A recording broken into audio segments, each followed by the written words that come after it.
আচ্ছা দেখি বলো তো এসএসসির পূর্ণরূপটা কি, জিপিএর পূর্ণরূপটা কি? গ্রেট। তাদের অক্লান্ত পরিশ্রমের কারণে আমাদের স্কুলে 100% রেজাল্ট করতে পারছে। মানে বিজ্ঞান বিভাগের শিক্ষার্থীরা সাধারণত ডাক্তার ইঞ্জিনিয়ার হয়। সে ডাক্তার হোক, ইঞ্জিনিয়ার হোক, শিক্ষক হোক, কিন্তু মানুষের মতো মানুষ হতে হবে। রাউজান বিচিত্রা পেজে সবাইকে স্বাগতম জানাচ্ছি। আজকে আমরা উপস্থিত হয়েছি রাউজান ব্যারিস্টার সুরেশ বিদ্যায়তনের একজন অধম্য একজন মেধাবী, যার নাম হচ্ছে অর্পিতা চৌধুরীর সাথে। কেমন আছো তুমি? ভালো, আপনি? আছি ভালো। তুমি যে এবার যে গোল্ডেন এ প্লাস পেয়েছো, ঠিক আছে, এটার অনুভূতি কেমন? অনেক ভালো। সব কিছুই স্যারদের অবদান। স্যাররা ভালো করে পড়াইছে বিধায় আমরা এরকম হতে পেরেছি। স্পেশাল কাজও লিখছিল অনেক। আচ্ছা, এমনকি রাত্রির বেলাও হোম ভিজিটে গেছিল সবাই ভালো করে পড়তেছি কিনা দেখার জন্য। তাদের অক্লান্ত পরিশ্রমের কারণে আমাদের স্কুলে 100% রেজাল্ট করতে পারছে। আমাদের স্কুলের শিক্ষা কার্যক্রম অনেক সুন্দর। আচ্ছা, মানে তোমাদের স্যার তোমাদেরকে মাঝে মধ্যে মানে স্কুল মানে তোমাদের বাসায় গিয়ে তোমাদেরকে হোম ভিজিট করো, তোমরা পড়তেছো কিনা সেটা? হ্যাঁ, ওদের অক্লান্ত পরিশ্রমের কারণে আমরা এরকম অর্জন করতে পেরেছি। আর আচ্ছা, আমার মা বাবাদের অবদান তো রয়েছে, আচ্ছা, শুধু আমার না, সবার। আচ্ছা, তোমার এই অর্জনের পেছনে সবচেয়ে বড় অবদানটা কার? আমার মা। তোমার মার। আচ্ছা, তোমার ভবিষ্যতে কতটুকু যাওয়ার ইচ্ছা আছে? অনেক দূর। অনেক দূর। মানে জীবনে কি হওয়ার ইচ্ছা আছে তোমার? ডাক্তার। ডাক্তার হওয়ার ইচ্ছা আছে? মানবিক ডাক্তার হবা? হ্যাঁ। আচ্ছা, তুমি এখন কোন কলেজে অ্যাডমিশন নিতে চাচ্ছ? এখন চট্টগ্রাম কলেজ। চট্টগ্রাম কলেজে অ্যাডমিশন নিতে যাচ্ছ। আচ্ছা, ডাক্তার হয়ে তুমি কি করতে চাও? তুমি সবাইকে সেবা করতে চাই। এখানে অস্ত্র এলাকার মানুষদের সেবা করবা? হ্যাঁ, ফ্রি চিকিৎসা করবা? করব। আচ্ছা, আচ্ছা দেখি বলো তো এসএসসির পূর্ণরূপটা কি? Secondary school certificate. আর শিওর? হ্যাঁ, ড্যাম শিওর। Damn sure. আচ্ছা, জিপিএর পূর্ণরূপটা কি? Great point everest. Great point average. আচ্ছা, আমাদের স্কুলের যদি তোমাদের স্কুল জীবনের সবচেয়ে স্মরণীয় মুহূর্ত কোনটা? অনেক তো স্মৃতি রয়েছে আমাদের স্কুলে, আর আমাদের স্যার অনেক আমাদের সাপোর্ট করতো। স্যারদের জন্য আর কি এরকম রেজাল্ট পাও না আমাদের। আচ্ছা, তোমার এই অত্র বিদ্যালয়ের সবচেয়ে প্রিয় শিক্ষক কে? Head sir. Head sir. সবাই। হেড স্যার একটু বেশি অল্প দিনে স্যার তোমাদের অনেক বেশি ভাবে হয়ে গেছে। স্যার তো অতুলনীয়। অতুলনীয়। আচ্ছা আচ্ছা, মানে ভবিষ্যতে যখন ডাক্তার হবা স্যারের জন্য কিছু করতে যাবে? হ্যাঁ, অবশ্যই। ধন্যবাদ তোমাকে। ধন্যবাদ। তোমার নামটা কি? আমার নাম হচ্ছে রাজদীপ রুদ্র।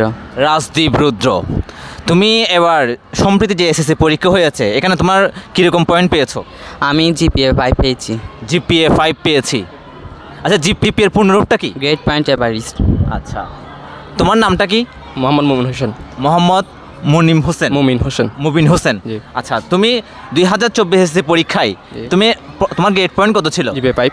জিপিএ 5 পেয়েছো। আচ্ছা, দেখি তুমি বলো তো এসএসসির পূর্ণরূপটা কি? Secondary school certificate. Secondary school certificate. আচ্ছা, তোমার ভবিষ্যতে কতটুক যাওয়ার ইচ্ছা আছে? আমার ভবিষ্যতে অনেক দূর যাওয়ার ইচ্ছা আছে। মানুষের সেবা করা, তাদেরকে মানে অনেক সেবা করা, অনেক দূরে এগিয়ে যাওয়ার ইচ্ছা আছে। আচ্ছা, তোমার হচ্ছে এই তোমার এখন বর্তমানে তুমি কোন কলেজে অ্যাডমিশন নিতে যাচ্ছ? আমি এখন রাউজান কলেজে অ্যাডমিশন নিব। এবার রাউজান কলেজে তুমি অ্যাডমিশন নিবা। আর ভবিষ্যতে যদি হয় তুমি কি হওয়ার ইচ্ছা আছে তোমার? আমার টিচার হওয়ার ইচ্ছা আছে। আচ্ছা, টিচার হওয়ার ইচ্ছা আছে। আসলে দেখেন, মানে বিজ্ঞান বিভাগের শিক্ষার্থীরা সাধারণত ডাক্তার ইঞ্জিনিয়ার হয়। ও শিক্ষক হওয়ার মতো একটা মহান পেশা বেছে নিয়েছে। ও ভবিষ্যতে শিক্ষক, কোন শিক্ষকের মতো তুমি হতে চাও?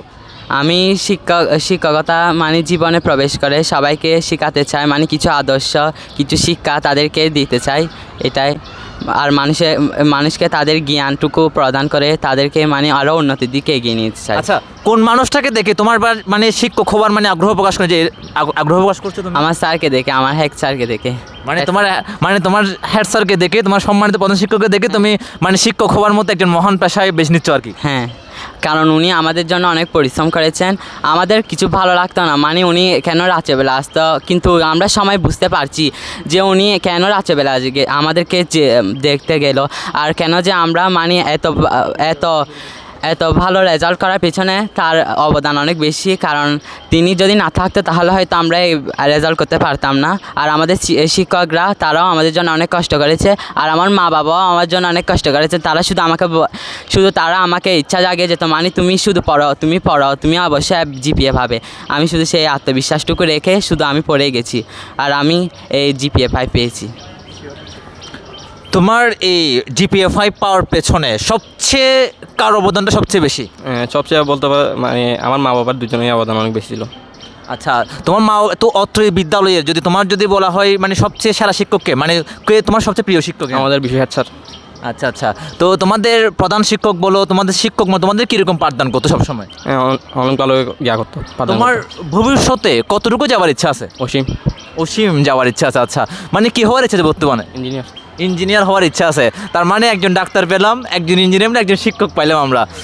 তোমার এখন কোন কলেজে অ্যাডমিশন নেওয়ার ইচ্ছা আছে? চট্টগ্রাম মহসিন কলেজ। চট্টগ্রাম মহসিন কলেজে।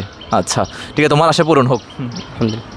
স্যার, মানে আপনার বিদ্যালয়ের যারা এবার সম্প্রতি যারা GPA 5 পেয়েছে, প্রত্যেকে স্যার এক বাক্যে আপনার অবদানের কথা স্বীকার করেছে স্যার। ওরা স্যার ক্লাসের মধ্যে স্টুডেন্ট হিসেবে স্যার কেমন ছিল স্যার ওরা?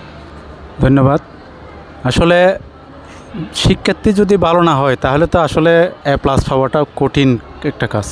এটা তো সহজেই A+ অর্জন করা যায় না। সাধারণত মেধাবী শিক্ষার্থীরা, ভালো শিক্ষার্থীরাই ভালো রেজাল্ট করে থাকে। তো এটা হচ্ছে এরা যে ভালো ছাত্র বা ভালো শিক্ষার্থী তার প্রমাণ হচ্ছে এটা রেজাল্ট। তারা GPA 5 পেয়েই এটা প্রমাণ করেছে। এখন আমার বিষয়টা হচ্ছে যে আসলে আমি খুব স্বল্প সময় তাদেরকে পেয়েছি। এই সেপ্টেম্বর থেকে জানুয়ারি 5 মাস মাত্র। এই 5 মাসে আমি চেষ্টা করেছি মানে তাদেরকে মোটামুটি সব দিকে ভালো রেজাল্ট করার মতো তৈরি করতে চেষ্টা করেছি। আমার স্যারেরাও সবাই চেষ্টা করেছে।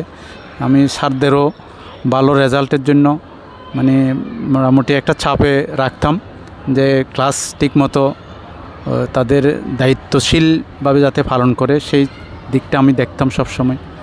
তো আবার পরীক্ষারও আয়োজন করা হয়েছে। সপ্তাহে না হোক 15 দিনে এদের ক্লাস টেস্টের ব্যবস্থা ছিল। আবার আমরা পরীক্ষার ঠিক 15 দিন আগে আমরা একটা মডেল টেস্ট নিয়েছি। সব মিলিয়ে মোটামুটি এই 4-5 মাস কিন্তু তাদেরকে আমি যথেষ্ট চাপে রেখেছি। সেটা ক্লাসে আবার গড়েও সব দিকে চাপে রেখে আমরা কিন্তু মোটামুটি ভালো রেজাল্ট করার জন্য একটা লক্ষ্যে বা একটা চিন্তাভাবনা আমাদের ছিল। কিন্তু আমার আরও কিছু স্টুডেন্ট বাদ পড়ে গেছে, যাদের জন্য আমার খুবই খারাপ লাগে। বিজ্ঞানের আরও প্রায় 5 জন ছাত্রী আমার A+ পাওয়ার কথা, তারা প্রায় কাছাকাছি পৌঁছে গেছে। কোনো একটা বিষয়ে একটু পিছিয়ে থাকার কারণে তারা GPA 5 পায়নি, কিন্তু তারা কিন্তু কাছাকাছি আছে। এবং এদেরকে আমি এই 3 জনের সাথে তুলনা করলে আমি বলবো এরাও মানে কোনো অংশে কম নয়। স্যার, এরা ভবিষ্যতে কতটুকু যেতে পারে বলে আপনি মনে করছেন? আমি একটা জিনিস চাইব, সে ডাক্তার হোক, ইঞ্জিনিয়ার হোক, শিক্ষক হোক, কিন্তু মানুষের মতো মানুষ হতে হবে। আমার একটাই লক্ষ্য, যে আমি সবসময় একটা কথা বলি, ডাক্তার হওয়া, ইঞ্জিনিয়ার হওয়া, ব্যারিস্টার হওয়া এটা মূল বিষয় নয়। আমাকে মানুষ হতে হবে। মানুষের মতো যদি মানুষ হতে না পারি, লেখাপড়াটা, শিক্ষাটাই হচ্ছে ব্যর্থ। শিক্ষা মানেই হচ্ছে মনুষ্যত্ব সৃষ্টি করা। মানে স্যার, ও স্যার যে সেকশনে থাকুক না কেন, ও সে ভালো করুক, ভালো করুক, তাকে মনুষ্যত্ববোধ জানতে হবে, তাকে প্রকৃত শিক্ষা শিখতে হবে, তাহলে সেই মানুষ হতে পারবে। তা আমি আশা করব আমাদের স্টুডেন্টরা যেখানে যাক মানে সে মানুষই হবে, তার মধ্যে মনুষ্যত্ব বোধ থাকবে, মানুষের সেবায় এগিয়ে আসবে। হ্যাঁ, সেটা যদি এলাকায় হয় আরও সবচেয়ে বেশি ভালো হয়। ধন্যবাদ স্যার আপনাকে। স্যার, ধন্যবাদ, তো আপনাদেরকেও ধন্যবাদ।